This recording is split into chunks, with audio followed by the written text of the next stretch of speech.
বিভিন্ন সূত্র থেকে খবর পাচ্ছি, বিভিন্ন জেলা থেকে অনেকে ফোন করছেন যারা একটি নির্দিষ্ট ধর্ম সম্প্রদায়কে মেনে চলেন, যে পুলিশ থেকে তাদের গিয়ে হুমকি দেওয়া হচ্ছে যে মসজিদে মাইক বাজানো চলবে না। পুলিশের এই ভূমিকাটা আইনসম্মত নয়।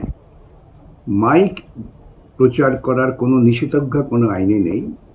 যেটা নিষেধাজ্ঞা আছে তা হচ্ছে পলিউশন কন্ট্রোল বোর্ড তারা নির্ধারণ করে দিয়েছেন যে শব্দের মাত্রাটা কত হবে। বিভিন্ন এলাকায় সেই মাত্রার বিভিন্নতা আছে।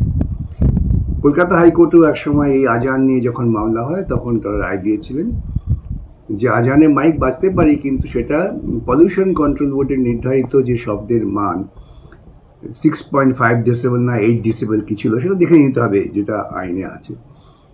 সেই সীমার মধ্যেই আওয়াজকে রাখতে হবে যাতে অন্য কোনো মানুষের শব্দ দূষণ না হয়। অতএব আপনারা প্রত্যেকেই ভারতবর্ষের নাগরিক হিসেবে আইন মেনে চলবেন, আইন মেনে কাজ করবেন এবং পলিউশন কন্ট্রোল বোর্ডের নির্ধারিত যে শব্দ সীমা তার মধ্যেই মাইক বাজাবেন।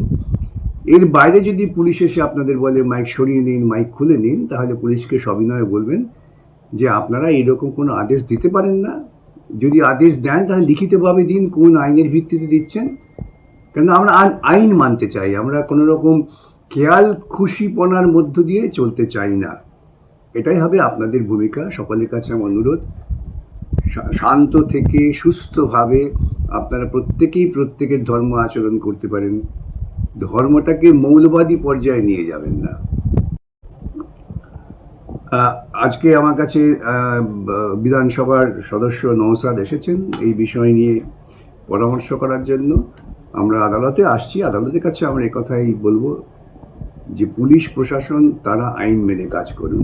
তারা আইন মেনে কাজ করলে পরে সাধারণ নাগরিকরাও আইন মেনে কাজ করবে। আরো ভালো ভালো খবর দেখতে সাবস্ক্রাইব করুন বাংলা হান্টের ইউটিউব চ্যানেল।